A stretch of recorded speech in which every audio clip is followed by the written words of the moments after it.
台南台湾文化透过音乐甲美食的交流，就是上直接的体验。有在地一群热爱爵士的乐迷，结合小批次冰淇淋、生美社会企业甲英国麦丽德洋酒公司等这些民间团体所发起的爵士嘉年华。15号暗时特别伫五园一个百年的古迹来登场，让大家欣赏爵士音乐的同时，嘛一面享受美食调酒。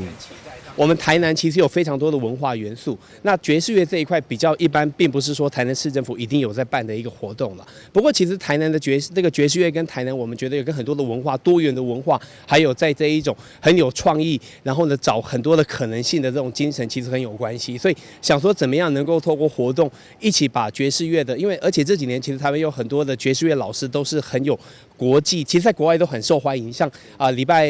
5晚上演出的那位罗延廷老师，他其实常常受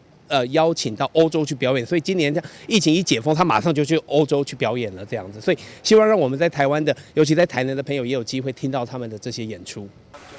根据台南爵士嘉年华联合发起人潘伟表示，台南第100班就邀请国际知名的爵士音乐家罗延廷、苏胜玉等人演出，以及调酒比赛台湾冠军与汉维，做伙甲观众伫户外古迹感受完全无同款的气氛。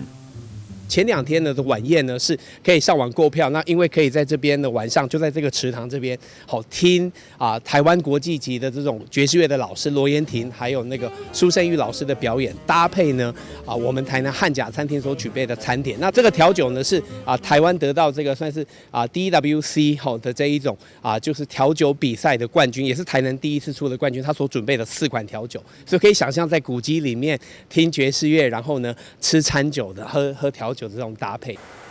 活动对15号、16号2天暗暝到17号、18号2天的期间，2022年台南爵士嘉年华的初体验，户外只开32桌，欢迎民众报名购票入场。报名专线0621422153。台南新闻，阮及何乔邦采访报道。